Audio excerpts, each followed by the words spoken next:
Hola Javiera, estamos esperando a Mariana, que aún no se puede conectar, pero pronto vamos a comenzar. ¿Me escuchas bien? Sí, te escucho súper bien. Súper, Estoy desenrollando los audífonos para escuchar. perfecto. Ahí invité a Mariana, así que apenas ella ingrese, vamos a hacer algunas pruebas. La gente está citada a las 7:30, pero ya se están conectando algunos, así que no hay problema si se conectan antes. Hola, hola, están saludando por ahí algunos. Bienvenidos y bienvenidas todas.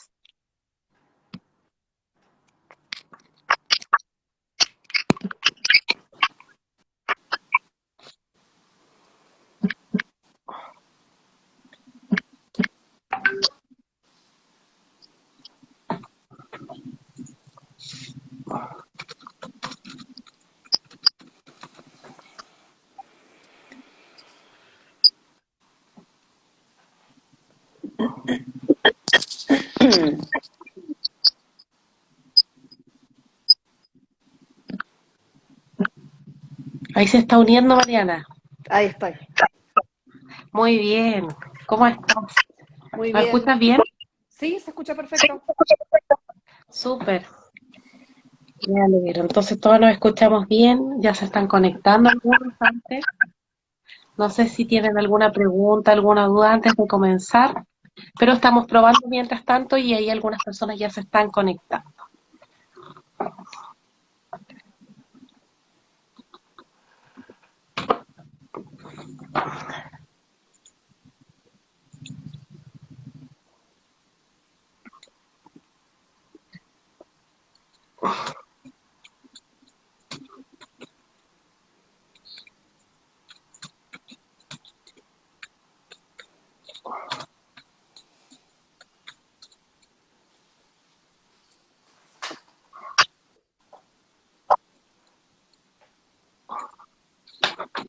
Ya, me dicen por interno que se escucha y se ve bien.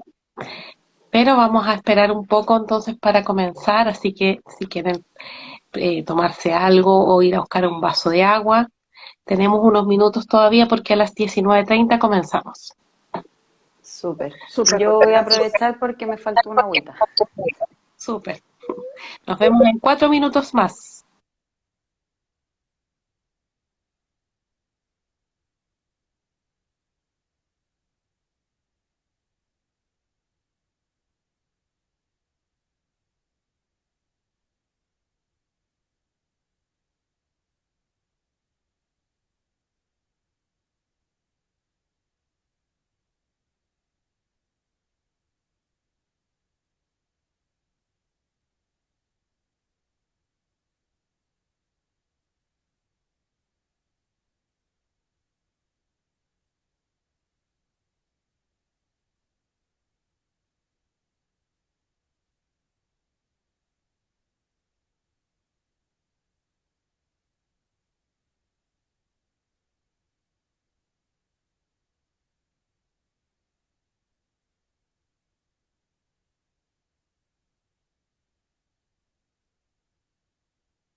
Ya estamos a 1 minuto de comenzar.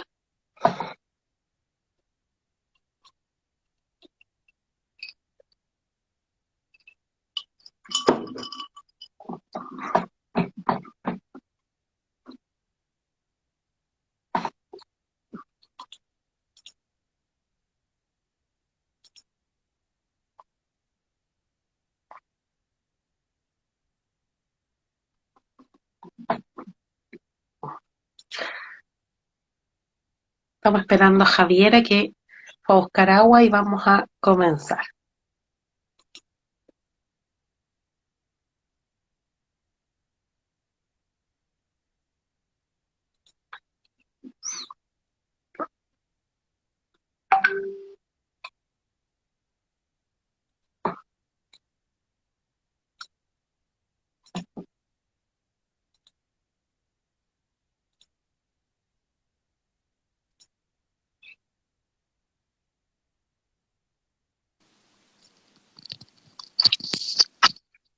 Ya estamos en la hora, así que vamos a dar inicio y se van sumando más personas.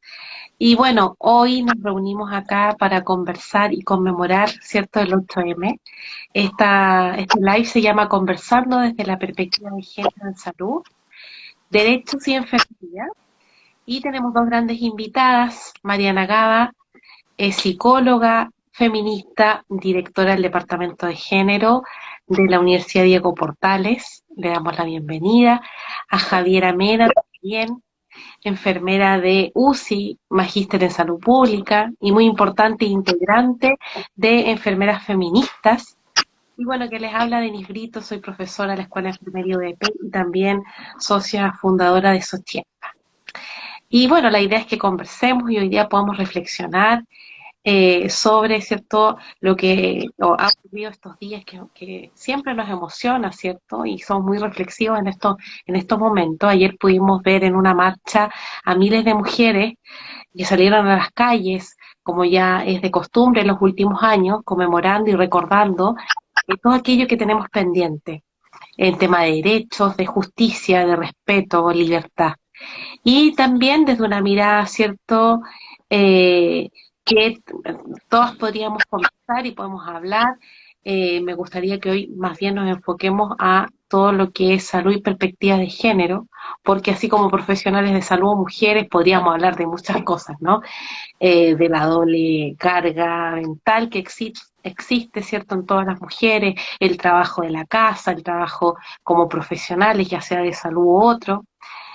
A todas nos pasa un poco esto, ¿cierto?, de que tener día a día, pensar en las cosas de la casa, los niños, el trabajo, y muchas veces sentimos culpa, no nos sentimos valoradas, y seguimos viviendo, sobre todo desde la mirada de la salud, en un mundo, ¿cierto?, que es muy patriarcal, y la enfermera aún se ve, ¿cierto?, como la asistente del médico, es cuestionada, no valorada, invisible. Y en ese sentido surgen ciertas desigualdades que van más allá de la perspectiva de género, son desigualdades sociales, donde hay diferencias de trato, de sueldos y de respeto dentro de las instituciones de salud. Y es en ese enfoque que hoy día queremos conversar y me gustaría partir con una pregunta para Mariana, que nos contara, ¿cierto?, desde su experiencia, ¿qué ocurre en salud en relación a la perspectiva de género, igualdad de derechos y las brechas de género? Y cómo, ¿cierto?, podemos hacer que cada uno, y qué podemos hacer cada uno en la casa, ¿cierto?, en los trabajos, en nuestras instituciones, para mejorar esa brecha. Perfecto. Bueno, primero que todo, un saludo, Denise, Javiera. Un placer estar acá. ¿Se Muchas escucha bien? gracias. Súper, se escucha súper bien. No, a mí se me escucha doble. Hay algo que se está como acoplando. Yo tengo el micrófono silenciado de todas maneras. Lo vamos a silenciar Ah, igual, pero súper. yo te escucho. Perfecto. Es que me estaba escuchando la repetición en los auriculares, por eso me lo saqué y ahí se escucha bien. Bueno, un montón de preguntas. A ver, yo creo que parece mentira, pero todavía tenemos que seguir afianzando la idea, que una la tiene perfectamente incorporada, pero de la importancia de incorporar perspectiva de género cuando hablamos en el campo de la salud, ¿sí? Yo soy psicóloga de formación, así que desde otro lugar también tengo como la experiencia en torno a eso, y lo primero para decir es que no es una obviedad, no es algo que esté incorporado de manera habitual, sino que por lo general depende de esfuerzos que hay que hacer, a veces de parte de algunas mujeres profesionales en el campo, de algunos varones, de algunas instituciones que intentan de alguna manera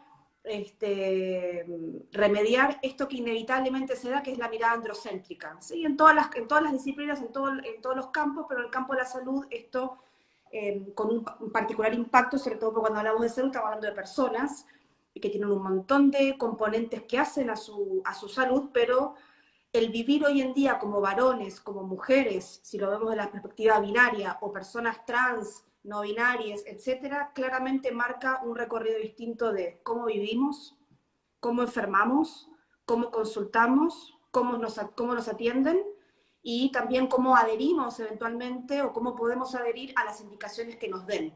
Entonces, yo creo que no incorporar una perspectiva de género en el campo de la salud es de una grosera negligencia, es como que baja radicalmente la calidad de lo que podemos hacer, y cuando hablamos en términos de androcentrismo es pensar cómo, obviamente todo campo de conocimiento construyes reglas, leyes universales, aspectos que permitan de alguna manera tomar decisiones, predecir, decir, bueno, si se dan estas condiciones vamos a hacer esto, y esto se construye por lo general de la perspectiva de la experiencia de un grupo muy particular, ni siquiera diría todos los varones, diría los varones de cierto color de piel, con cierta orientación sexual, urbanos, de ciertos, ¿no?, recursos económicos, y después se aplica eso de manera generalizada. Y ahí lo que sucede en salud son dos cosas. Uno, que damos lo mismo a personas que necesitan cosas distintas, o que damos distinto cuando necesitan lo mismo. En ambos casos estamos frente a situaciones donde lo que hay es una inequidad de género en salud que impacta de manera directa en la calidad de la atención, ¿no? Así que, para resumirlo y muy como en grandes rasgos, me parece que ese es el paraguas que nos tiene que dar a entender cómo incluir perspectiva de género. No es un detalle, no es una sutileza, no es, y no tiene solamente que ver con mujeres, por más que muchas de las brechas en salud puedan impactar en detrimento de las mujeres, pero muchas brechas de salud también tienen que ver con cómo los varones también enferman de maneras particulares, ¿no? Como son visitadores frecuentes de las urgencias, porque su tendencia y su manera de exponerse a los riesgos es distinta y tiene que ver con cómo construyen la masculinidad, cómo consultan por lo general más tardíamente, entonces llegan en peores condiciones, mientras que las mujeres tenemos más interiorizada esta idea del cuidado, sobre todo porque si no estamos bien, no podemos cuidar a los demás, ¿no? También en esa lógica. Así que hay como muchísimos ejemplos, pero lo que me parece importante es asociarlo con la calidad, asociarlo con la ética de la profesión. Todas las personas que trabajamos en salud queremos aportar al bien de la comunidad, la sociedad y las personas, a mejorar la calidad de vida, para vidas dignas, ¿no? Entonces me parece que está como muy próximo a la misión que tenemos desde el campo de la salud, y que efectivamente tenemos un amplio margen de trabajo con las feminidades, con las masculinidades y con todas las identidades de género, porque en cada caso hay especificidades, que me parece que cuando no las abordamos en particular, simplemente como que se nos atraviesa un elefante adelante y no nos damos cuenta. Gracias, Mariana. Sí, totalmente de acuerdo. Parece que me estaba escuchando doble. Quizás cuando hablemos hay que silenciarnos para que no se escuche así. Eso. Y bueno, ahí por ahí comentaba, ¿cierto? Julieta Aranea, también de la UDP, que es súper relevante, ¿cierto? Incorporar la perspectiva de género en salud, en cómo vivimos, en cómo enfermamos, y no como tú dices, justamente no como un detalle, sino como algo muy relevante de poder comprender, ¿cierto? Esta diferencia y darles el peso, ¿cierto? Que necesitan. Y bueno, me gustaría también preguntarle a Javiera, que es enfermera, que nos hable también de algo que, ¿cierto?, en enfermeras feministas hemos visto, ¿cierto?, en sus cuentas, ¿cierto?, en sus publicaciones, sobre la invisibilidad del rol de enfermería y del cuidado, ¿cierto? ¿Cómo, cierto, me gustaría, Javiera, que nos contara a las colegas, a las estudiantes que están quizás conectadas, cómo, cierto, podemos explicarles cómo se vive esta invisibilidad del rol, esta invisibilidad del cuidado, y qué podemos hacer para avanzar en esto y mejorarla? Bueno, primero que todo también saludarlas, agradecida del espacio, de la invitación y de poder representar también a estas enfermeras que nos estamos organizando, ¿cierto? Justamente por todo lo que estamos hablando. A mí me parece primero comentar que la perspectiva de género, o sea, ya tenemos que tener muy presente que el género es una determinación social. Y si eso uno lo lleva al campo de la salud y te das cuenta que el sistema de salud se sostiene gracias al trabajo de mujeres en su mayoría, y si lo llevamos al campo de la enfermería es aún más claro y evidente, o sea, somos una carrera evidentemente feminizada. Cuando tocamos lo de invisibilizar el rol, me genera, es como, me llama la atención el fenómeno que se produce, porque creo que finalmente, primero por una parte, creo que no somos capaces de cambiar a nadie más que a nosotras mismas. Por lo tanto, el pensar en cómo uno podría mejorar esto o cómo yo podría contarles cómo se vive, me parece que es una experiencia súper personal. Y creo que si no me equivoco, para no caer ahí en la tentación del absolutismo, pero la mayoría de las enfermeras han sido invisibilizadas. Aún más, la mayoría de las estudiantes de enfermería han sido aún más invisibilizadas, ¿cierto? Porque tenemos esta cadena. A mí lo que me llama la atención es cómo nosotras mismas nos invisibilizamos. Y creo que tiene mucho que ver con que, que el modelo se reproduce a escala. O sea, estamos tan acostumbradas de no ser nominadas, de no ser mencionadas, que nos integramos en cualquier parte porque sabemos que somos parte. O sea, nadie nos tiene que dar una invitación para. Pero ¿cuál es el espacio que tenemos? Y eso yo creo que es lo que tenemos que ir disputando, ir empezando a visibilizar desde este cambio personal qué es lo que se nos permite o qué es lo que realmente hace nuestro rol. O sea, tenemos un montón, por ejemplo, voy a poner un ejemplo súper concreto. Ayer en la marcha, donde les aseguro que más del 90% éramos mujeres. Y aún así, la arenga hasta por micrófono era el que nos salta es Paco. Y yo miraba a todo el mundo saltando y decía, no, po, la que nos salta es Paca. Yo no voy a ser Paco, voy a ser Paca, podría eventualmente ser Paca. O sea, cosas desde el lenguaje que nos parecen como o sea, lo estoy caricaturizando, digamos, pero así de importante tiene que ser la reflexión para realmente dejar nosotras mismas de invisibilizarnos. O sea, tenemos incluso, yo creo que si cualquier persona se dirige a un centro de salud, ya sea hospitalario o ya sea de atención primaria, y quiere resolver algo, en algún punto va a terminar hablando con la enfermera. Porque somos las que tenemos, en la mayoría de las oportunidades, todo bajo control. Pero todo bajo control como con este modelo también de la dueña de casa, de la que está todo bien y que yo voy arreglando por detrás lo que va ocurriendo, porque hay que hacer. Y eso es lo que nosotras hacemos, el que hacer. O sea, nosotros profesionalizamos el cuidado. Nuestra profesión es la ciencia del cuidado. Y es justamente todo ese cuidado de un trabajo no remunerado, de las mujeres trabajadoras y cuidadoras que están en su casa. O sea, si nosotras que somos las profesionales estamos invisibilizadas, de ahí para abajo, ¿qué queda? Y ahí para mí creo que es fundamental también ir comprendiendo incluso factores que son más amplios de lo que podemos imaginar. O sea, hay conceptos hoy en día como la economía feminista que habla justamente de hacer visible lo invisible. O sea, tenemos modelos de macroeconomía, ¿cierto? Donde el flujo, el mercado, los bienes, el consumo, etcétera. Y resulta que, ¿y cómo llega el trabajador a ese mercado? ¿Quién se preocupa del cuidado de la vida para que ese mercado o esos factores realmente conversen?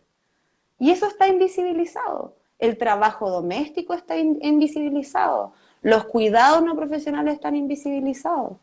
Entonces, es súper amplia esta invisibilización del rol. Pero insisto que es súper amplia y que tenemos que hacer el mea culpa que nosotras mismas lo permitimos. O sea, al inicio de la pandemia se hizo trending un Twitter que era de un médico que decía, oye, si esta pandemia la hubiesen gestionado las enfermeras, otro gallo cantaría. Y resulta que fue trending, todos lo asumimos, a todos nos hizo todo el sentido, pero seguimos hablando desde el patriarcado biomédico, desde una mirada muy hospitalocéntrica, desde un modelo biomédico que no ha logrado, o sea, el modelo biopsicosocial no ha logrado permear este sistema de salud y en eso hay que ser también súper críticas. O sea, el equipo multidisciplinario, ¿por qué seguimos viendo las batas blancas como si ellos capitalizaran todas las decisiones? ¿Qué es lo que ocurre después de eso? Y ahí a mí me parece que el desafío es al trabajo personal, al poder ir nosotras mismas corriendo esa barrera de lo posible. Y en eso yo creo que es clave, somos las nuevas generaciones. Yo me considero ahí en un poco de transición porque fui formada por la vieja escuela. También hice docencia en esta misma vieja escuela. Aprovecho de mandarle ahí un saludo a la Julieta Araneda, que ha sido parte de mis maestras también en estos caminos de la docencia y del que incluso yo me empodere en esa visibilidad.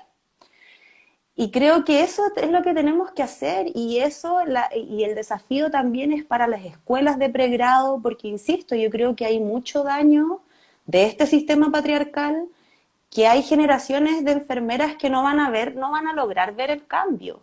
Y en ese sentido hay que encontrar comunes, ¿cierto?, que nos permitan seguir avanzando sin todas las barreras que entre nosotras mismas nos ponemos. A mí eso es lo que me llama más la atención de nuestro gremio, que somos un gremio profundamente fragmentado, a pesar de tener una lucha que es súper común, que es justamente la perspectiva de género.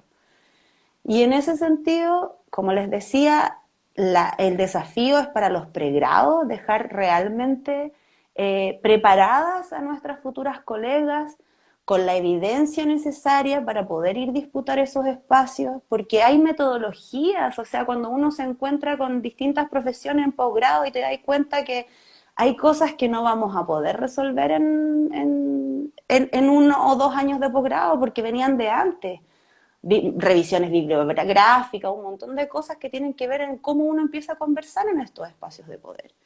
Y eso es irnos visibilizando, o sea, que nosotras mismas, no solo con el trabajo, sino también con la participación, con el salir de un poco de este daño, ¿cierto?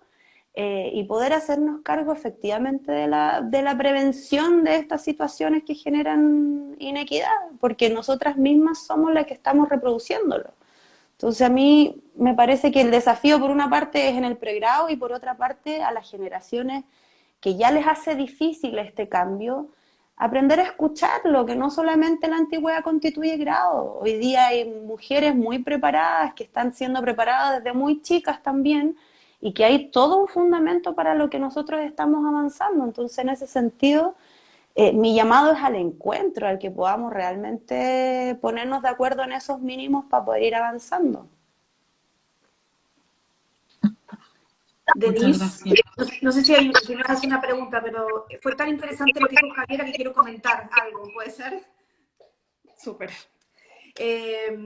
Nada, es que estaba pensando, la verdad que espero no equivocarme, pero estaba recordando que en un libro que se llama La dominación masculina de Pierre Bourdieu, si no me equivoco, en ese libro, en una parte, hace un análisis de cómo los campos disciplinares van variando a lo largo del tiempo, ¿no?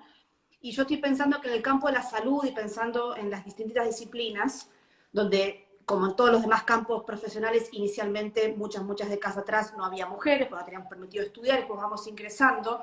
Y si uno hiciera un poco de historia, uno podría rastrear cómo determinadas disciplinas o especialidades dentro de las disciplinas van modificando a lo largo de las décadas su composición por género, ¿no? En términos de la participación. Entonces, lo que yo pensaba es cómo, primero, hay como una mecánica simbólica donde lo femenino es devaluado y lo que se devalúa se feminiza, ¿no? Entonces, en algunas especialidades, sobre todo aquellas que ya no tienen tecnología de punta, que no es lo novedoso, estoy tratando de pensar algunos temas vinculados, por ejemplo, con cirugía, ¿no? Cuando aparece una tecnología nueva, cuando aparece un campo nuevo de especialización que acumula todo el prestigio, ahí entonces los varones van ingresando y van dejando lugar en otro tipo de especialidades, ¿sí?, que se empiezan a feminizar. Entonces yo creo que ahí hay una dinámica que tiene que ver con cómo se reparte el prestigio, ¿no? Quiénes tienen la capacidad o el poder para asignar ese valor a esos campos disciplinares, ¿no? Efectivamente, la sensación que da es que donde predominan las masculinidades y las lógicas masculinas más tradicionales, y yo creo que esto está también muy vinculado con la tecnología. Y cuando digo tecnología lo digo en un sentido amplio, ¿no? En alguna época la tecnología era más sucia, era más bruta, ahora tenemos tecnología más de punta, pero me da la sensación de que ahí hay como una circulación, digamos, de construcción de significado, y en el tema de los cuidados, y esto que vos decías al principio, de esta idea muy instalada en la enfermería, de la enfermería como la asistencia de, ¿sí? Esto está totalmente pegado con los significados que tienen que ver con los cuidados que nos atraviesan a las mujeres de manera general. Es decir, en el campo de la enfermería, con un poco de suerte, uno tiene una actividad remunerada, ¿no? Más o menos. En otros campos, todo este trabajo de cuidado, no técnico, no de la especialidad de disciplina, pero de cuidados en general, está invisibilizado y se hace por amor. ¿no? Entonces yo creo que ahí la disciplina de la enfermería arrastra de manera con una inercia muy potente todos esos significados. Entonces se profesionaliza, tiene su lugar, pero sigue siendo un lugar secundario. Y bueno, yo como psicóloga, en la época que hacía las residencias, obviamente el lugar de los psicólogos, las psicólogas respecto de la psiquiatría, por ejemplo, era otra. Entonces yo también creo que el sistema de salud en general, en términos institucionales, es de una jerarquía feroz, ¿no? Como hay una necesidad muy, muy potente de marcar esos niveles. Entonces yo creo que efectivamente, bueno, yo trabajo una lógica más, o sea, yo creo que efectivamente hay cambios que son personales, subjetivos, etcétera, pero yo creo que hay una potencia en lo colectivo, por eso me parece súper interesante que se generen colectivos específicos para trabajar esto, ojalá para el día de mañana no sean necesarios, pero ahora lo son, y también creo que las instituciones tienen que, o sea, las personas que lideramos o que tenemos la capacidad de influir en esas instituciones, en ese hospital, en el centro médico, donde fuera que estemos trabajando, si pensamos en el campo de la clínica, o recién leí un comentario de una participante que decía que trabajaba en gestión, ¿no? Entonces esta idea de, bueno, ¿qué hace una enfermera trabajando en gestión? Por ejemplo, no sé, en un ministerio o en otra área. Así que yo creo que ahí tenemos que sí o sí aunar fuerzas para hacer cambios institucionales que no dependan solamente de nuestra pura presencia o ausencia, ¿no? Esto que hace nos pasa a las feministas, que cuando entramos todo el mundo habla bien y cuando nos vamos todo el mundo retoma la misma dinámica, la misma lógica. Y ahí nos transformamos en la policía del género y la gente hace el check y digamos, se recata un poquito, pero después nada cambia, ¿no? Así que igual siempre es mejor que por lo menos se recaten a que no. Creo que eso en otras épocas ni siquiera ha pasado. Eso quería agregar. Sí, excelente. Bueno, hay algunos comentarios con respecto a lo que hemos conversado hasta ahora. Por ejemplo, pregunta, ¿cuál es el impacto del patriarcado biomédico en la enfermería y en los pacientes? Quizás por ahí para Javiera. ¿Y cuál es el protagonismo e importancia de la formación en nuestra identidad profesional desde el pregrado? Bueno, ahí un poco también lo fue contestando, pero creo que es súper relevante y también me hace mucho sentido lo que dice Mariana con respecto claro, si en el fondo va rotando, ¿cierto? O va en dirección a quién es el que toma ese protagonismo, dependiendo, ¿cierto?, de la disciplina y el momento histórico en el que se encuentren, y en la cantidad de hombres que ejercen esa profesión, me hace mucho sentido y pasó también, lo reflexionamos en alguna conversación con Mariana cuando en la pandemia todos decían, bueno, los héroes que están salvando a la gente, como lo masculino, ¿cierto? Y cuando las enfermeras en su mayoría son femeninas, o sea, siempre como ese protagonismo no presente o no validado, ¿cierto? Eh, ¿Qué impacto genera el patriarcado entonces biomédico en la enfermería y en los pacientes? ¿Qué piensan ustedes? Bueno, ese es un concepto que con las enfermeras feministas hemos tratado de ir posicionando justamente porque nos parece que es piedra angular del problema. O sea, tenemos cierto como este patriarcado que ya es social y que ya lo vemos y que además a esta escala en la salud se ve representado por esta figura que tiene mucho que ver y a mí es lo que más ruido me hace en cómo esto termina afectando a los pacientes. Porque tenemos a personas que están en un estado de vulnerabilidad máxima, donde muchas veces somos el equipo de salud el mismo que está abogando por esas personas en esa vulnerabilidad, y que finalmente la lógica es seguir hablando de la enfermedad cuando hablamos de salud. Y yo creo que ese es el gran problema. O sea, yo desde la perspectiva salubrista voy a poner otra vez ejemplo, vacunas, ¿cierto? Fue la estrategia de salud pública que se eligió en nuestro país y a unos le puede parecer, a otros no le puede parecer. Estábamos en una emergencia internacional, ¿cierto? Más allá de lo que como uno podría opinar, había que alinearse por ciertas cosas. Y resulta que a quienes escuchábamos hablar de las vacunaciones, a médicos. ¿Cuándo en la vida alguien ha tenido la experiencia que lo vacuna un médico? ¿Que gestione la vacunación un médico? Nada. ¿Qué pasa con eso? Que cuando nosotras sabemos lo que estamos haciendo, tenemos claro que no es solamente una actividad, no es solamente la vacunación. La enfermera, mientras te está limpiando el brazo, te está hablando que tenés que tomar agua, que tenés que, si te duele un paracetamol, o sea, hay varias actividades que están ocurriendo sobre la misma.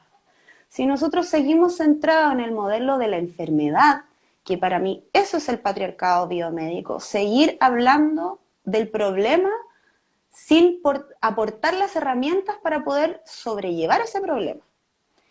Y en una opinión muy personal, yo no sé si represento o no a mis colegas de organización, pero lo voy a decir a título personal, a mí me parece que es parte del negocio.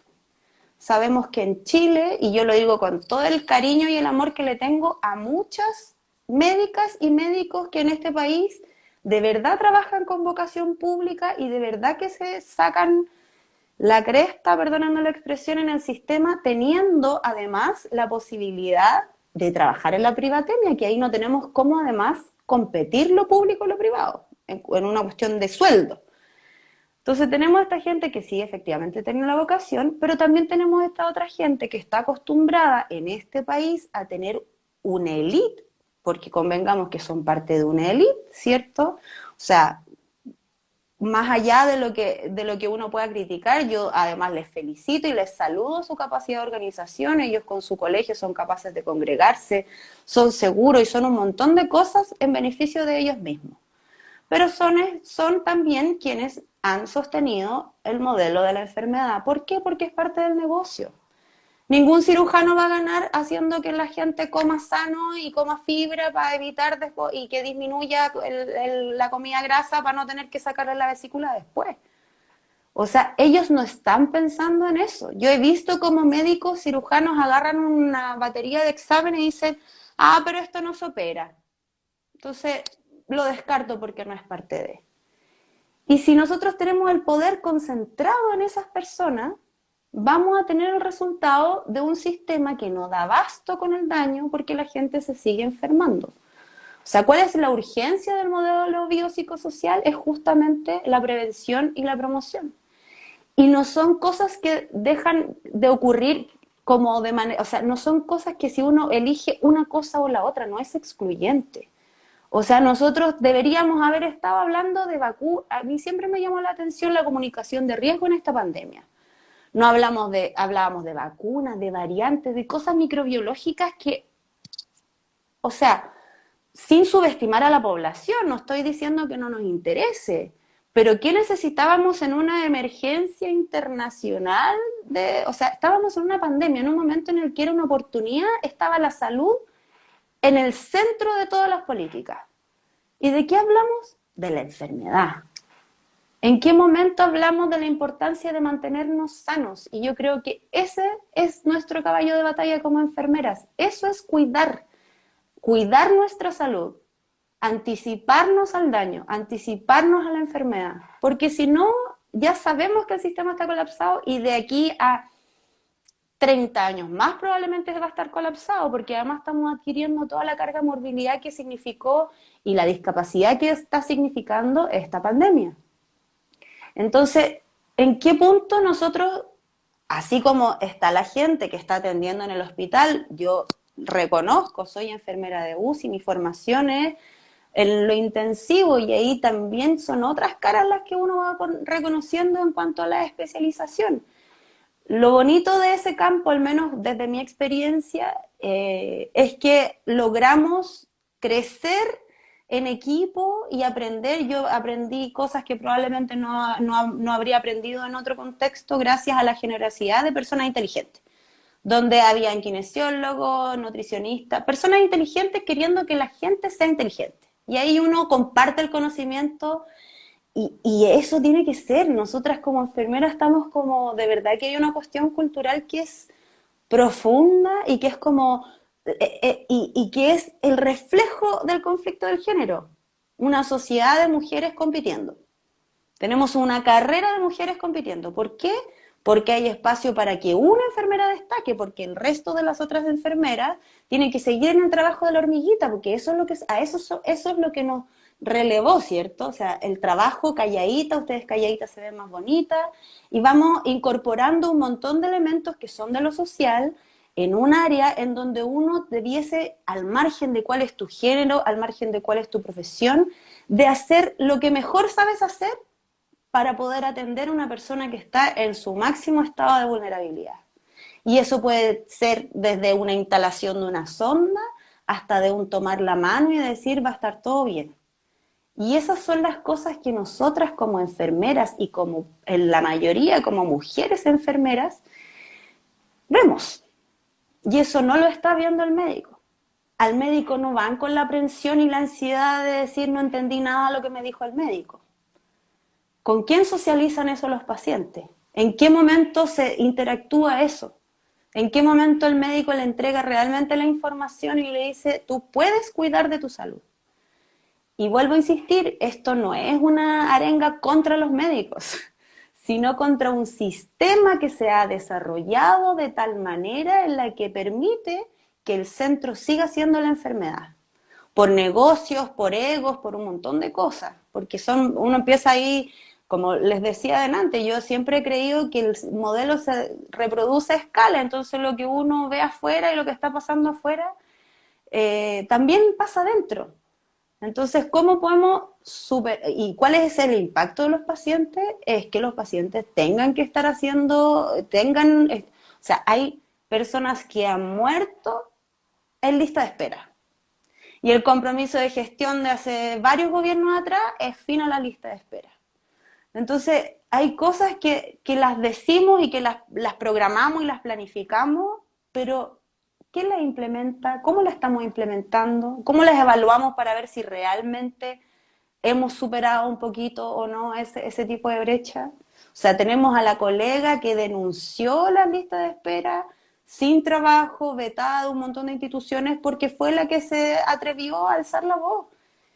Y eso es con lo que uno tiene que lidiar cuando se atreve a alzar la voz, en quedar como la conflictiva, la persona que hace ruido, en que no, mejor que no, porque es problema.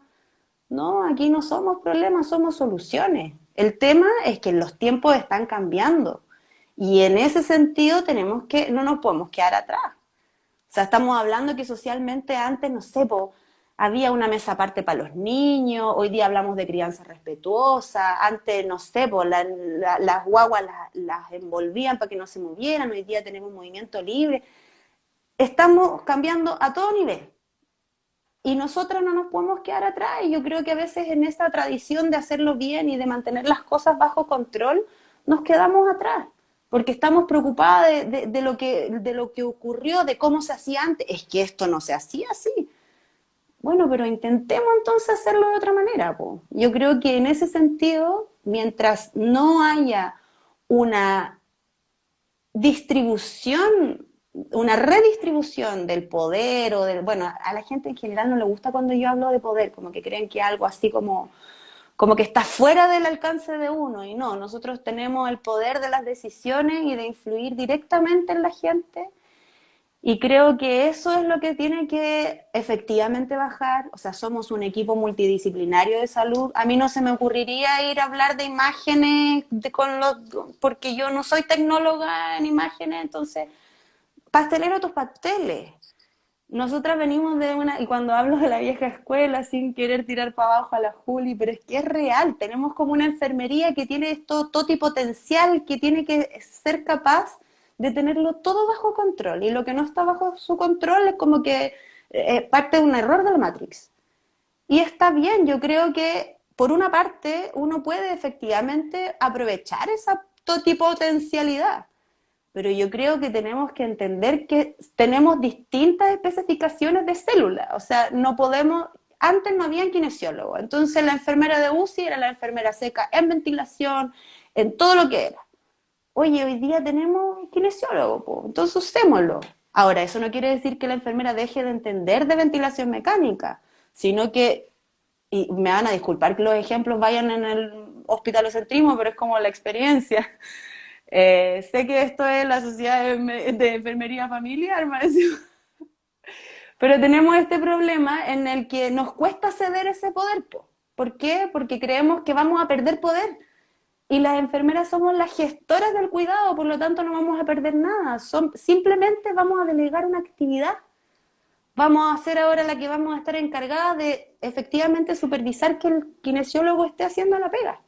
Porque somos las gestoras, vamos a estar igual encima de todo. No veo ni siquiera las nuevas generaciones que no tengan esa capacidad de verdad estar pensándolo en que esté todo bajo control. Porque nos hacen mirar al cuerpo humano más allá de un cuerpo humano, o sea, de necesidad, al margen de las escuelas de las que estemos hablando de enfermería. Pero en todas más o menos llegamos a lo mismo, que el ser humano necesita aire, agua, recreación y un montón de cosas de las que antes tampoco hablábamos. Y yo creo que el componente de salud mental en la salud es algo, o sea, ¿por qué hablamos de salud mental como algo aparte, por ejemplo? Y eso es lo que y yo tuve la posibilidad en algún momento de ir al cabildo de la salud mental cuando estuvo todo esto de la revuelta, y yo misma les fui a decir a ellos, oye, ustedes son parte de la salud, po. Aquí no hay una salud y una salud mental. Hay una salud que compone un bienestar físico, espiritual, mental y todo lo que le podamos agregar. Pero lo vemos en esta sociedad, ¿cierto?, que nos hace ser la ruedita del engranaje, lo productivo, difícilmente te puedes preguntar realmente sobre mujeres. Lo que hablaba la Denise al principio, multirol. O sea, te vaya a preguntar cómo te sientes si tenéis que un turno, llegar a cocinar, llegar a ver los cuadernos, al día siguiente en la mañana levantarte, dejarlo levantado en el colegio, en el furgón, donde sea. O sea, difícilmente tengamos tiempo para considerar que eso es un problema. Entonces ahí yo creo que la perspectiva tiene que ser transversal y tenemos que de verdad ir a disputar esos espacios a ese patriarcado biomédico para que realmente existan políticas públicas que escuchen. O sea, estamos hablando, por ejemplo, de señales políticas. Sí, bueno, un poco comentarte, bueno, nosotros como sociedad científica, tú sabes que llevamos poco tiempo, bueno, pero ya más de un año, ha sido uno de los grandes espacios y encuentros de muchas mujeres también. Hay socios hombres, sí, pero la mayoría son mujeres muy empoderadas, con muchas ganas. Y claro, nos han invitado a espacios de poder, en espacios de posición, en que uno puede, ¿cierto?, no solo opinar, sino que ser parte de la toma de decisiones dentro del Ministerio de Salud, por ejemplo. Pero como tú dices, siempre es muy difícil el ser escuchado y más allá del ser escuchado, el llegar y abrir el micrófono y opinar, porque siempre se te ve como la conflictiva, ¿cierto? Es como la que, ay, la que opina mucho, la que no pregunta, la que no levanta la mano, la que habla nomás. Entonces, eh, como tú dices, son espacios que uno tiene que empezar y bueno, nosotros como sociedad hemos intentado, ¿cierto?, que este espacio cada vez esté compuesto por más socias y socios para que vayamos conjuntos en la misma dirección y el fin para nosotros justamente tiene que ver con romper ese modelo biomédico y llegar ojalá a un modelo desde la promoción, la prevención, en que las personas comprendan también la responsabilidad y el acompañamiento que hacemos las enfermeras, enfermeros y los profesionales en atención primaria para empoderarlo, para que sean sujetos de derecho, ¿cierto? Y no solo personas que reciben, ¿cierto?, alternativas, sino que sean parte de la toma de decisiones de sus enfermedades, de sus tratamientos. Y, y ha sido difícil porque como tú dices muchas veces no somos escuchados, se cuestiona, ¿cierto? A veces cuando uno sabe que en el fondo tiene la experiencia o quiere opinar sobre algo y lo dice o alza la voz o se manifiesta, sigue siendo catalogado como alguien histérica, por ejemplo, en una reunión o con en el fondo comentarios que uno realmente dice dentro de las profesiones no esperaría o la bruja, ¿cierto? La enfermera bruja es algo que mucho lo vemos todavía. ¿Por qué? Porque en el fondo a veces necesitamos alzar la voz para poder ser escuchada y, y es complejo, creo que todavía hay muchos sesgos y ahí va mi pregunta que seguía un poco a Mariana, que es experta, ¿cierto?, en este tema, los sesgos de género, estereotipos que van desde la crianza a las instituciones, ¿cierto? ¿Cómo, cómo podríamos, cierto, definir qué son los sesgos de género ¿Cómo lo describirías brevemente, quizás Mariana, para todos aquellos quizás que no han escuchado mucho este concepto? Y cómo están presentes en salud, en las organizaciones de salud? ¿Qué podemos hacer con ellos? Sí.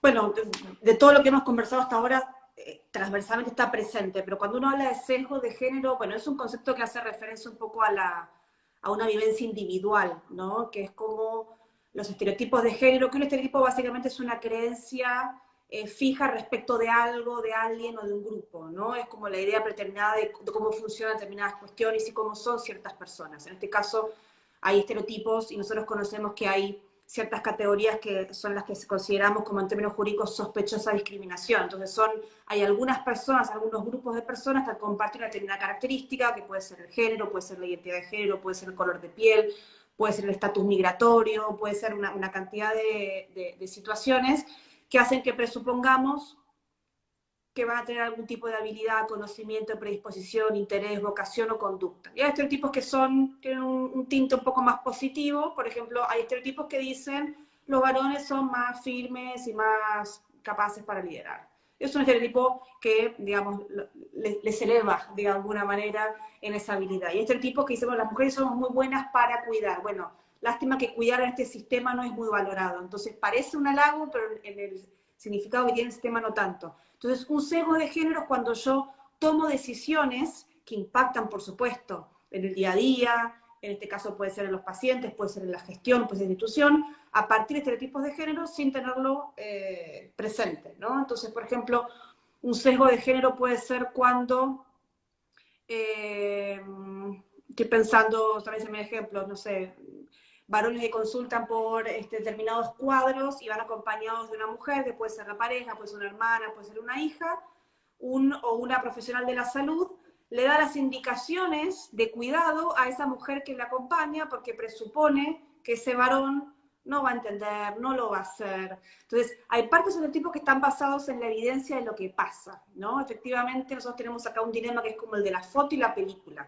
Si sacamos una foto, hay ciertas cosas que se distribuyen de manera distinta, las mujeres cuidamos más, nos cuidamos más a nosotras mismas, tenemos más permitido cuidarnos, tenemos más permitido decir que algo nos duele, ¿sí? A diferencia de los varones que tienen menos permitido. Entonces, en ese sentido, desde el acto en atención en salud, yo puedo incorporar esa información y puedo tomar varias decisiones. Una puede ser sabiendo que por experiencia, suponte, en mi experiencia clínica, los varones tienden a venir al control y decirme, no hice nada de lo que me dijo, no tomé ninguna de las pastillas, no seguí nada de la indicación de la dieta, no dormí las 10 horas que tenía que dormir, entonces uno refuerza la indicación con las mujeres. ¿Qué hace eso? Sobrecarga aún más a las mujeres en los roles de cuidado, ¿no? Que se cuidan a sí mismas, cuidan a los niños y ahora cuidan, en este caso, al marido que estaba enfermo. Entonces, eso es un sesgo de género. Y uno puede tener sesgos a la hora de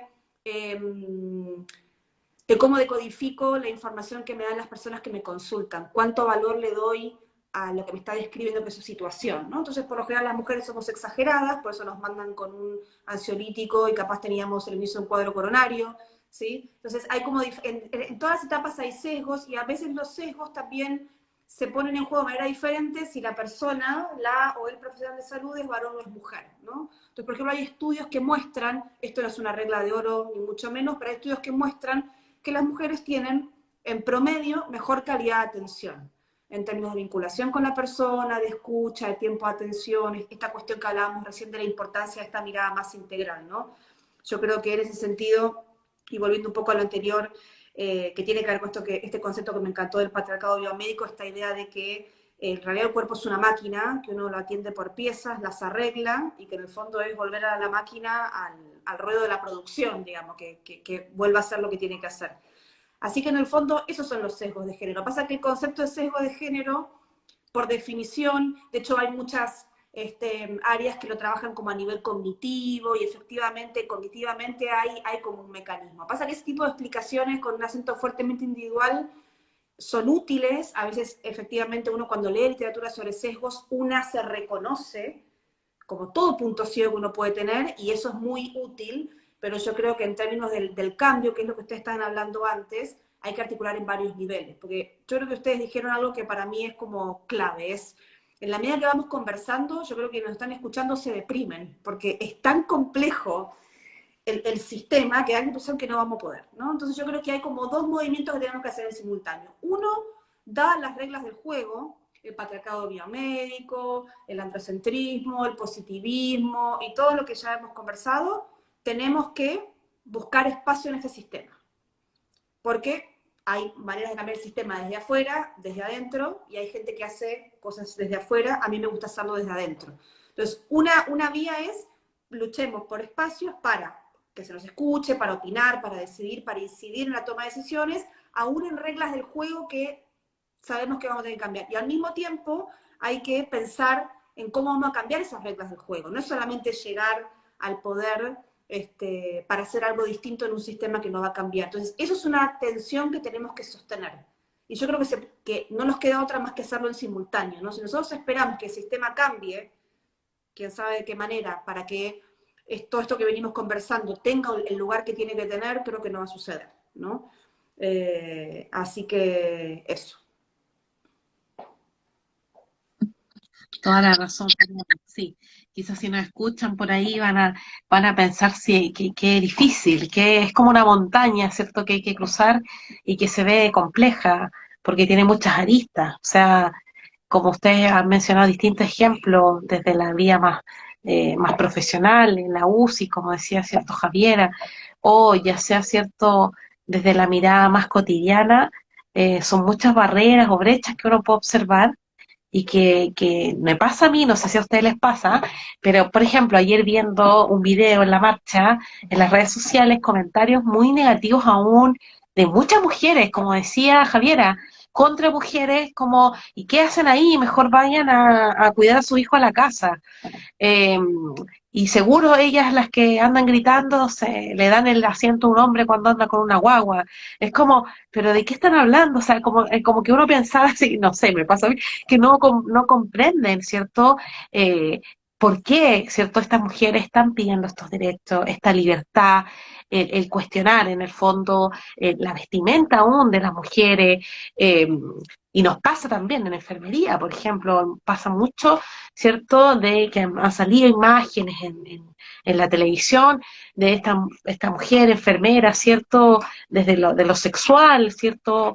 O desde esa mirada en el fondo como un símbolo, que no tiene nada que ver con una profesión que dura 5 años, que es dedicada a cuidar a las personas, que si uno tiene un magíster dura 7 años, si tiene un doctorado 11 años, y se dedica a enseñar a otro desde la mirada filosófica, antropológica, desde la anatomía, o desde las mismas ciencias, ¿cierto?, para poder cuidar en la persona, como decía Javier, en el momento más complejo y vulnerable, y verse en esas, ¿cierto?, situaciones, es complejo, es difícil, porque uno siente que tiene que cambiar como el todo, ¿cierto?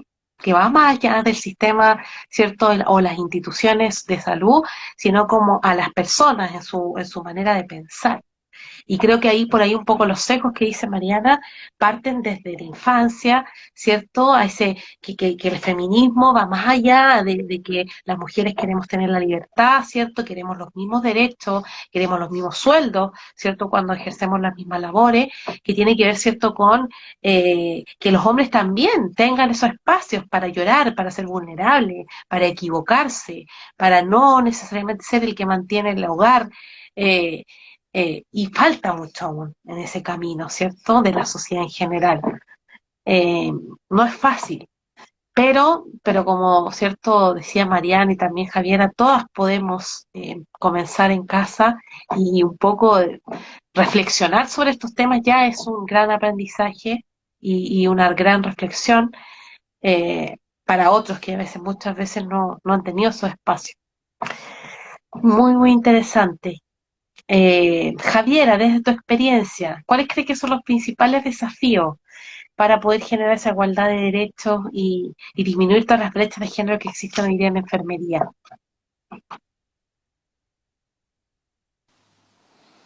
Bueno, yo ahí creo que hay que considerar como dos caminos, ¿no? Que uno tiene que ver con lo contractual probablemente, con las políticas públicas, con lo que uno esperaría incluso yo soy más ambiciosa aún y esperaría del intersector. Ojalá que hubiera un intersector, Ministerio de la Mujer, Ministerio de Salud, Ministerio de Educación, ¿cierto? Porque esto es tan profundo que tenemos que abordarlo de manera multidimensional. Y en ese sentido me esperanza que al fin tengamos ministra como en el Ministerio de la Mujer, alguien que realmente le va a dar una perspectiva de género.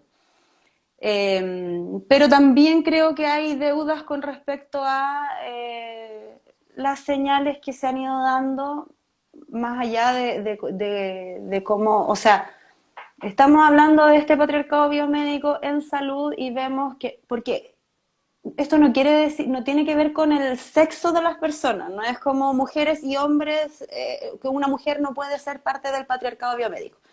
No, esto es un sistema de... Entonces, en ese sentido, más allá, me parece que las señales políticas todavía son insuficientes. O sea, tuvimos la posibilidad del mensaje, ¿cierto?, en la subsecretaría de la mujer, donde está una asesora del hogar, o sea, alguien que realmente sabe de lo que estamos hablando, versus el Ministerio de Salud, que sigue siendo poblado, ¿cierto?, de médicos y médicas tomando decisiones.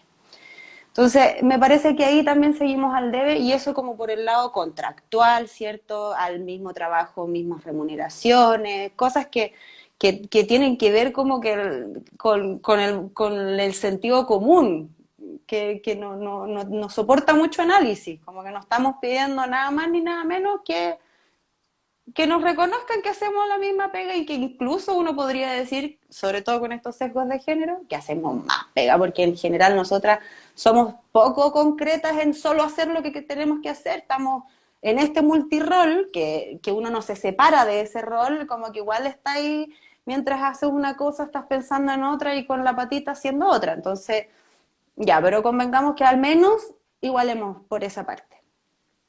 Y por el otro lado, me parece que el desafío es principalmente conductual. O sea, a mí yo he tenido serios conflictos internos, sobre todo con esto de esa sensación nihilista de que todo está mal y que en realidad un grano de arena no va a cambiar el flujo de la marea, sobre todo cuando es una maquinaria que es tan grande, porque son siglos de opresión.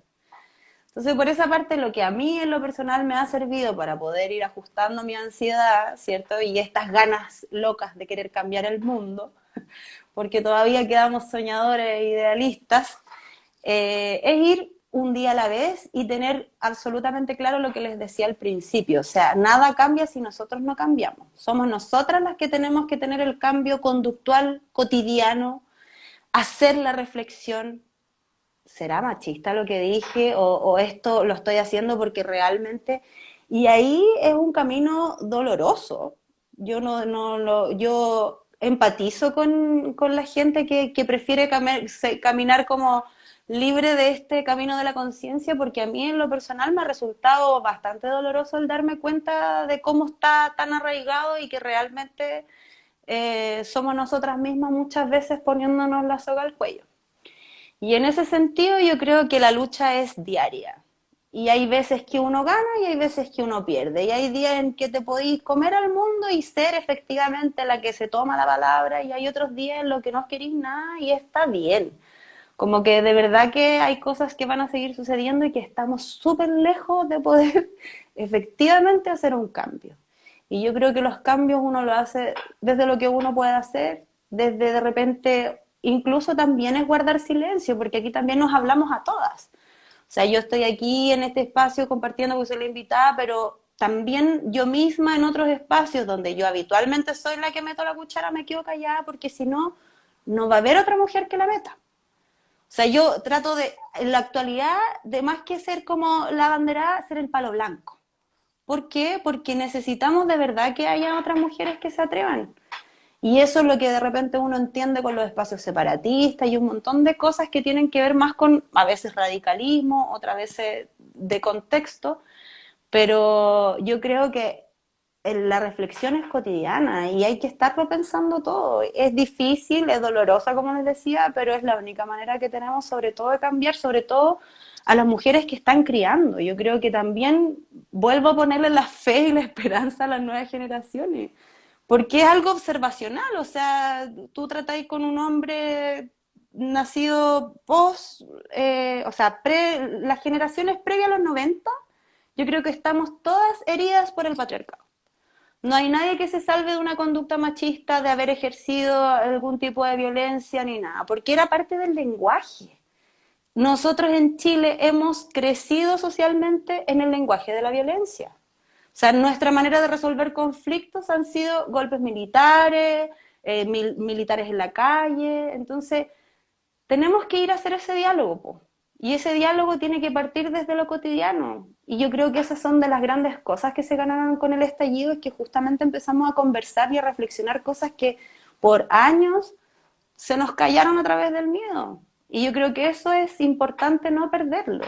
Que de verdad se generen estos espacios de discusión en donde la discusión no sea una pelea, donde podamos de verdad dialogar, discutir. Hay cosas en las que no nos vamos a poner nunca de acuerdo y también está bien, pero sí es la capacidad al menos de escuchar esas opiniones distintas para que en algún punto hagan ese ruido, esa reflexión, el irte para la casa. A mí me pasa mucho que yo cuando de repente voy y les digo las cosas sabiendo que va a haber una mala respuesta porque es incómodo, pero yo me voy tranquila porque sé que en algún punto algo le va a hacer. Ahora, si eso genera o no un cambio de conducta, eso es problema de la otra persona. Yo trato de entregar lo que he ido aprendiendo y que lo he ido aprendiendo de una manera súper pragmática porque he decidido no academizar el género justamente para no ponerme más brígida. Porque siento que mientras más sé, como que uno de verdad más ganas me dan de salir a reformarlo todo, para no decir destruir en este espacio de contención y academia. No, bueno, es un espacio mucho más relajado que la academia, pero podemos conversar cosas mucho más profundas y también abierto a todo el público. Queda grabado también este live para poder, ¿cierto?, subirlo a las plataformas. Y bueno, darle gracias a las dos. Creo que hemos llegado a grandes reflexiones. Ha sido una conversación muy grata. Y también quiero, bueno, comentar que hay varios comentarios, pero no he alcanzado a leerlos todos. Tengo uno ahí fijado que es de Chensi, que dice la reivindicación de espacios y voces es clave para lograr políticas igualitarias. Me pareció muy, muy importante, ¿cierto?, leerlo. Y, y que claro, como tú dices, es una lucha que muchas veces hay días que uno va a sentir que sí, ayudé y avancé, ¿cierto?, en todo esto, y quizás van a haber días que no, que en realidad no es así y no lo hemos logrado tan bien. Pero bueno, desde la academia, ¿qué puedo decir yo? Yo creo que sí se han logrado muchas cosas. Eh, eh, se ha observado, o sea, desde el mismo movimiento feminista o de alguna cierta toma feminista en la UDP, y ahí Mariana llegó por una de las grandes tomas, se han generado cambios. Nosotros en nuestra universidad se generó un departamento de género con Mariana como directora a partir de las demandas, ¿cierto? Y de los problemas que existían con estudiantes. Y eso hace 6 años o 10 años atrás no existiría. O sea, existía una respuesta desde las decanaturas o la rectoría que listo, se acabó el problema y todos los problemáticos para afuera. Pero hoy día no, hoy día escuchemos qué está pasando, veamos qué podemos hacer, cómo lo podemos solucionar. O sea, creo que a pesar de que vemos esta gran montaña, ¿cierto? Que aún nos queda mucho, ¿cierto? Que trabajar, que avanzar, hemos avanzado y estas últimas generaciones, como dice Javiera, son las más empoderadas, las que no tienen miedo, y ahí podríamos hacer otro live de la culpa y el miedo, porque es muy interesante analizar eso, eh, y que en el fondo luchan, ¿cierto? Sin ese miedo, por, ¿cierto? Todo aquello que hemos conversado hoy. Y bueno, la última pregunta, y agradecer a todos los que han estado hoy día comentando, también invitar a todas las enfermeras y enfermeros a unirse a SOCHIENFA, que es la Sociedad Científica de Enfermería Familiar y Comunitaria. En esta sociedad estamos abiertos, ¿cierto?, a todas esas enfermeras que justamente quieren trabajar desde la promoción, la prevención. En atención primaria queremos, ¿cierto?, justamente tener esa mirada integral para las personas, familias y comunidades, a unirse, ¿cierto?, a nuestra sociedad y darle las gracias a todos los que han estado hoy con la última pregunta que es para Mariana con respecto al rol de la sociedad científica, de las asociaciones frente a las brechas de género, frente a, ¿cierto?, lo que estamos conversando hoy, de las mismas universidades, ¿cierto?, de la academia, porque es muy importante, ¿cierto?, también nuestro rol y qué recomendaciones puedes hacernos para ser parte, ¿cierto?, de estos cambios. Sí. Bueno, yo, tomando lo último que dijo Javiera, pues justo algo que dije hoy en una actividad que hicimos en el contexto del 8M en la universidad, ella habló de dolor, efectivamente, yo dije que yo era una enojona profesional, como que mi trabajo es enojarme, o sea, de por sí me enojo, porque, a ver, y esto tiene que ir a qué tenemos que hacer. Creo que tenemos que darle lugar a esos afectos, digamos. Ahí hay un activismo desde el afecto. Si una se enoja, si una siente dolor, es porque algo se está encontrando en el mundo, dolor de la injusticia. Entonces yo siento que esas sensaciones, esos afectos son una brújula. Entonces, en ese sentido, las sociedades, las agrupaciones, las instituciones también, digamos, no es que la institución siente en sí misma, pero sí quienes la integran también tienen que, digo esto de recuperar el valor de lo afectivo, porque si no parece que solamente todo, lo único que podemos avanzar es aquello que esté racionalmente problematizado, digamos, ¿no? Y yo, el tema de las sensaciones es algo que obviamente después uno las recupera y las pone a jugar y a mezclarse con las reflexiones para poder tomar decisiones, pero es como mi faro permanente, así que lo que hay que hacer es hay que matizarlo con el festejo, o sea, hay que festejar, hay que reconocer los avances, hay que celebrar, hay que juntarse con las compañeras, con las amigas, con los amigos, como para, ¿no? Para matizar un poco. Y respecto a qué hacer, bueno, yo creo que hay que, vos hablaste, Denise, de los cambios, ¿no? Hablaste de las movilizaciones, como impactado, yo creo que un rol fundamental que tienen las organizaciones, del tipo que sea, y yo lo pienso en este caso desde la universidad, en este caso desde la sociedad que recién acaban de conformar, es que hay que tener un rol de nombrar, visibilizar y desnaturalizar, que yo creo que eso es lo que vos identificaste como un salto quali a partir de lo que fueron las movilizaciones. No porque claramente esas sociedades no estuvieran antes, pero ya hay ciertas cuestiones que no pasan coladas. Entonces ahí tenemos ventanas de oportunidad muy importantes. Así que yo creo que el rol tiene que ver con eso y también tiene que ver con no soltarlo. Yo creo que el grado de perseverancia que tenemos que tener con estos temas es feroz. Es como perro con un hueso, hay que roerlo y hay que tener muchísima perseverancia porque aparte, inclusive, esto lo digo por la experiencia institucional, cuando una siente que algo logró, en el sentido que trabajó en conjunto, apuntaló, se instalaron, se construyeron determinadas políticas, procedimientos, prácticas, quiero decirles que cuando uno empieza a hacer la retirada para ir a trabajar en otros espacios, esas cuestiones así se caen. Uno cree que eso estaba montado, que ya había una estructura, que uno se podía retirar y no. Así que yo creo que ahí hay un rol importante. Y después yo creo que con la formación. Yo creo que aquí sí estaba viendo comentarios ahí en el Instagram que hablaba decían lo importante de este tipo de espacios, que agradecían la reflexión. Entonces, yo creo que ahí tenemos también un desafío en la formación de pregrado. Digo, pensando que cuando hablamos de una disciplina como la enfermería, por más que hay un montón de aspectos con la cual llegamos a la universidad bastante coaguladas, digamos, pero yo creo que también tenemos una oportunidad. Entonces estaba pensando cómo esto que cuando ustedes hablaban del patriarcado biomédico y cómo yo creo que hay una estrategia del patriarcado en general que es primero separarnos mucho entre los géneros, ¿no? Los varones son muy parecidos entre sí, las mujeres son muy parecidas entre nosotras y no tenemos nada que ver. Eso también es medio una ilusión. Tenemos muchas cosas en común. Otras no tanto, pero sobre todo en la experiencia de vivir en determinadas circunstancias del patriarcado. Y otra estrategia es separarnos entre las mujeres. Y yo creo que algo sucede, cuando ustedes hablaban de cómo está esta focalización en la enfermedad, en las partes del cuerpo, todo por separado, etcétera, es casi como si también pasara eso, que nos fragmentamos entre nosotras y también fragmentamos la comprensión ¿no? del cuerpo y todos los fenómenos asociados. Entonces yo creo que ahí tenemos que tener un desafío en términos de la formación y hablando de la perspectiva de género, no es agregar género y revolver, ¿no? Entonces, en el ámbito del estudio de género se habla de la perspectiva del género como variable. Entonces es lo mismo de antes, por ejemplo, el excesivo foco en solamente pensar las enfermedades, etcétera, pero ahora le agregamos género.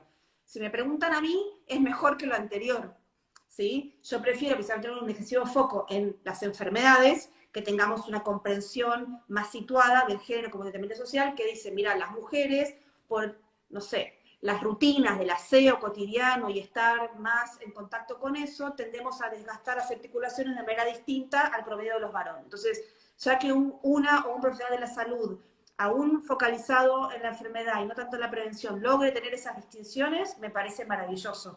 Ahora, por otro lado, estaba pensando qué lindo sería, a través de la malla curricular y de la formación de pregrado, aparte de tener personas con todos los conocimientos técnicos que tienen que tener, que tengan mucho criterio y mucha capacidad reflexiva para poder esto. Yo creo que en los 5 o 6 años que estamos en la universidad aprendemos, con suerte, el estado del arte de lo que está en ese momento. Lo que necesitamos también tener es capacidad de preguntarnos, de cuestionarnos, de tener curiosidad, porque ese estado del arte en 5 o 6 años más, muchas cosas ya dejaron de ser, ¿no? Entonces lo que hay que tener también es una habilidad que es como, no es tan técnica o disciplinar o de conocimiento, es como una habilidad que tiene que ver con la actualización permanente. Y por el otro lado, yo creo que esto sí es importante en el campo de la salud, yo creo que hay que trabajar muchísimo no sé si la palabra exacta es la empatía, pero sí desarrollar mucho más esta conexión vincular, afectiva, sobre todo en el terreno de la salud. No estamos fabricando sillas, estamos en contacto con personas, con familias, con comunidad, entonces yo creo que esa habilidad de no cosificar y atender o pensar en rodillas, manos, corazones, estómagos, etcétera, sino esta perspectiva que ustedes decían integral es clave, ¿no? Para poder... Y aparte de que es clave, yo creo, éticamente hablando, si lo transformamos en modelo de negocio, seguramente que ahorramos plata. Así que yo creo que todas las personas, digamos, que tienen distintas perspectivas, eso también verían como visto ese objetivo, ¿no? Y yo creo que en todo caso, aunque ciertas cosas salen más plata, efectivamente hay veces que hacer las cosas bien sale más plata, pero bueno, el valor de hacer las cosas bien es muy importante, ¿no? Entonces ahí tenemos como varios desafíos. Muy bien, muchas gracias, qué interesante. Bueno, hemos tenido grandes reflexiones, yo creo que podríamos quedarnos, extendernos muchas horas más, porque cada una desde su experiencia y también desde su formación puede llegar a reflexiones muy interesantes sobre cómo, cierto, vivimos esta perspectiva de género, estas brechas, y justamente cómo podemos, cuáles son los grandes desafíos hoy día. Tenemos ahora también un cambio, ¿cierto?, de gobierno que ha declarado, ¿cierto?, justamente el incluir, ¿cierto?, y el ser un gobierno que ya en su gabinete sorprende en el sentido de que hay realmente paridad, que muchas veces se ha intentado, pero no se ha observado como el estilo, y tenemos esperanza. Yo creo que hay esperanza, pero hay que esperar, ¿cierto? Y también ser parte y seguir siendo mejoras profesionales. Creo que las brujas profesionales realmente tienen un rol importante, así que no hay que sentir culpa de eso. Y les agradezco a ambas por hoy día, por estar presentes, a todos los que se han conectado. Y eso, pues les doy un aplauso. Muchas gracias por estar hoy día con nosotros, por aportar a la sociedad científica, y esperamos justamente, como dice Mariana, seguir aportando, ¿cierto?, a la discusión, a la reflexión y a ser parte del cambio. Eso. Muchas gracias por toda la conversación de hoy.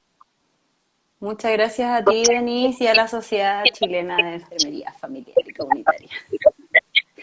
Y una última cosita, un último mensaje así solo para despedir y para que sea la reflexión de tarea para la casa, así como existe el derecho a ser enojona, porque yo creo que se nos tiene que notar porque las cosas no están bien, entonces hay que dejar de evitar que no se nos note que no están bien. Y por otra parte, la romantización del esfuerzo. Yo creo que ahí, sobre todo para nosotras enfermeras, esa es la tarea para la casa.